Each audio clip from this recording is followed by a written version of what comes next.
नमस्कार, मैं डॉक्टर रमेश कुमारी। आज की वीडियो में हम सुभद्रा कुमारी चौहान के द्वारा रचित कहानी राही का पाठ करेंगे। तेरा नाम क्या है? राही। तुझे किस अपराध में सजा हुई है? चोरी की थी सरकार। चोरी? क्या चुराया था? नाज की गठरी। कितना अनाज था? होगा 5-6 सेर। और सजा कितने दिन की है? साल भर की।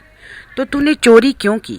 मजदूरी करती तब भी तो दिन भर में 3-4 आने पैसे मिल जाते। हमें मजदूरी नहीं मिलती सरकार। हमारी जाति मांगरोरी है। हम केवल मांगते खाते हैं और भीख न मिले तो फिर चोरी करते हैं। उस दिन घर में खाने को नहीं था। बच्चे भूख से तड़फ रहे थे। बाजार में बहुत देर तक मांगा। बोझा ढोने के लिए टोकरा लेकर भी बैठी रही पर कुछ न मिला। सामने किसी का बच्चा रो रहा था। उसे देखकर मुझे अपने भूखे बच्चों की याद आ गई। वहीं पर किसी की नाज की गठरी रखी हुई थी। उसे लेकर भागी ही थी कि पुलिस वाले ने पकड़ लिया। अनीता ने एक ठंडी सांस ली। बोली, फिर तूने कहा नहीं कि बच्चे भूखे थे इसलिए चोरी की? संभव है इस बात से मजिस्ट्रेट कम सजा कर देता। हम गरीबों की कोई नहीं सुनता सरकार। बच्चे आए थे कचहरी में। मैंने सब कुछ कहा पर किसी ने नहीं सुना। राही ने कहा, अब तेरे बच्चे किसके पास हैं? उनका बाप है? अनीता ने पूछा। राही की आंखों में आंसू आ गए। वह बोली, उनका बाप मर गया सरकार। जेल में उसे मारा था और वहीं अस्पताल में वह मर गया। अब बच्चों का कोई नहीं है। तो तेरे बच्चों का बाप भी जेल में ही मरा? वह क्यों जेल आया था? अनीता ने प्रश्न किया। उसे तो बिना कसूर के ही पकड़ लिया था सरकार। राही ने कहा, ताड़ी पीने को गया था। 2-4 दोस्त भाई उसके साथ थे। मेरे घर वाले का एक वक्त पुलिस वाले से झगड़ा हो गया था। उसी का बदला उसने लिया। 109 में उसका चालान करके साल भर की सजा दिला दी। वहीं वह मर गया। अनीता ने एक दीर्घ निश्वास के साथ कहा, अच्छा जा अपना काम कर। राही चली गई। अनीता सत्याग्रह करके जेल आई थी। पहले उसे B क्लास दिया गया। फिर उसके घर वालों ने लिखा पढ़ी करके उसे A क्लास दिलवा दिया। अनीता के सामने आज एक प्रश्न था। वह सोच रही थी कि देश की दरिद्रता और इन निरीह गरीबों के कष्टों को दूर करने का कोई उपाय नहीं है। हम सभी परमात्मा की संतान हैं, एक ही देश के निवासी।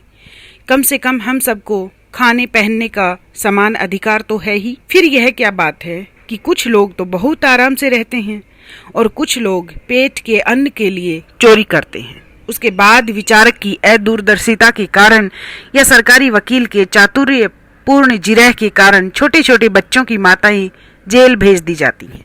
उनके बच्चे भूखों मरने के लिए छोड़ दिए जाते हैं। एक और तो यह कैदी है जो जेल आकर सचमुच जेल जीवन के कष्ट उठाती हैं, और दूसरी ओर हैं हम लोग जो अपनी देशभक्ति और त्याग का ढिंढोरा पीटते हुए जेल आते हैं। हमें आमतौर से दूसरे कैदियों के मुकाबले अच्छा बर्ताव मिलता है, फिर भी हमें संतोष नहीं होता। हम जेल आकर A और B क्लास के लिए झगड़ते हैं। जेल आकर ही हम कौन सा बड़ा त्याग कर देते हैं? जेल में हमें कौन सा कष्ट रहता है सिवाय इसके कि हमारे माथे पर नेतृत्व की सील लग जाती है। हम बड़े अभिमान से कहते हैं, यह हमारी 4थी जेल यात्रा है, यह हमारी 5वीं जेल यात्रा है, और अपनी जेल यात्रा के किस्से बार बार सुना कर आत्मगौरव अनुभव करते हैं। तात्पर्य यह है कि हम जितने बार जेल जा चुके होते हैं उतनी ही सीढ़ी हम देशभक्ति और त्याग से दूसरों से ऊपर उठ जाते हैं, और इसके बल पर जेल से छूटने के बाद कांग्रेस को राजकीय सत्ता मिलते ही हम मिनिस्टर, स्थानीय संस्थाओं के मेंबर और क्या क्या हो जाते हैं। अनीता सोच रही थी, कल तक जो खद्दर भी न पहनते थे, बात बात पर कांग्रेस का मजाक उड़ाते थे, कांग्रेस के हाथों में थोड़ी शक्ति आते ही वे कांग्रेस भक्त बन गए, खद्दर पहनने लगे, यहाँ तक कि जेल में भी दिखाई पड़ने लगे। वास्तव में यह देशभक्ति है या सत्ता भक्ति? अनीता के विचारों का तांता लगा हुआ था। वह दार्शनिक हो रही थी। उसे अनुभव हुआ जैसे कोई भीतर ही भीतर उसे काट रहा हो। अनीता की विचारावली अनीता को ही खाए जा रही थी। उसे बार बार यह लग रहा था कि उसकी देशभक्ति सच्ची देशभक्ति नहीं वरन मजाक है। उसे आत्मग्लानि हुई और साथ ही साथ आत्म अनुभूति भी। अनीता की आत्मा बोल उठी, वास्तव में सच्ची देशभक्ति तो इन गरीबों के कष्ट निवारण में है। ये कोई दूसरे नहीं, हमारी ही भारत माता की संतानें हैं। इन हजारों लाखों भूखे नंगे भाई बहनों की यदि हम कुछ भी सेवा कर सके, थोड़ा भी कष्ट निवारण कर सके, तो सचमुच हमने अपने देश की कुछ सेवा की। हमारा वास्तविक देश तो देहातों में ही है। किसानों की दुर्दशा से हम सभी थोड़े बहुत परिचित हैं, पर इन गरीबों के पास न घर है न द्वार। अशिक्षा और अज्ञान का इतना गहरा पर्दा इनकी आंखों पर है कि होश संभालते ही माता पुत्री को और सास बहू को चोरी की शिक्षा देती हैं, और उनका यह विश्वास है कि चोरी करना और भीख मांगना ही उनका काम है। इससे अच्छा जीवन बिताने की वह कल्पना ही नहीं कर सकते। आज यहाँ डेरा डाल के रहे तो कल दूसरी जगह चोरी की, बचे तो बचे, नहीं तो फिर साल 2 साल के लिए जेल। क्या मानव जीवन का यही लक्ष्य है? लक्ष्य है भी अथवा नहीं? यदि नहीं है तो विचारादर्श की उच्च सतह पर टिके हमारे जन नायकों और युग पुरुषों की हमें क्या आवश्यकता? इतिहास, धर्म, दर्शन, ज्ञान, विज्ञान का कोई अर्थ नहीं होता, पर जीवन का लक्ष्य है, अवश्य है। संसार की मृग मरीचिका में हम लक्ष्य को भूल जाते हैं। सतह के ऊपर तक पहुंच पाने वाली कुछ एक महान आत्माओं को छोड़कर सारा जन समुदाय संसार में अपने को खोया हुआ पाता है। कर्तव्य का उसे ध्यान नहीं, सत्य सत्य की समझ नहीं, अन्यथा मानवता से बढ़कर कौन सा मानव धर्म है? पतित मानवता को जीवन दान देने की अपेक्षा भी कोई महत्तर पुण्य है? राही जैसी भोली भाली किंतु गुमराह आत्माओं के कल्याण की साधना जीवन की साधना होनी चाहिए। सत्याग्रही की यह प्रथम प्रतिज्ञा क्यों न हो? देशभक्ति का यही मानदंड क्यों न बने? अनीता दिन भर इन्हीं विचारों में डूबी रही। शाम को भी वह इसी प्रकार कुछ सोचते सोचते सो गई। रात में उसने सपना देखा कि जेल से छूटकर वह इन्हीं मांगरोरी लोगों के गांव में पहुंच गई है। वहां उसने एक छोटा सा आश्रम खोल दिया है। उसी आश्रम में एक तरफ छोटे छोटे बच्चे पढ़ते हैं और स्त्रियां सूत काटती हैं, दूसरी तरफ मर्द कपड़ा बुनते हैं और रुई धुनकते हैं। शाम को रोज उन्हें धार्मिक पुस्तकें पढ़कर सुनाई जाती हैं और देश में कहाँ क्या हो रहा है यह सरल भाषा में समझाया जाता है। वहीं भीख मांगने और चोरी करने वाले आदर्श ग्रामवासी हो चले हैं। रहने के लिए उन्होंने छोटे छोटे घर बना लिए हैं। राही के अनाथ बच्चों को अनीता अपने साथ रखने लगी है। अनीता यही सुख स्वप्न देख रही थी।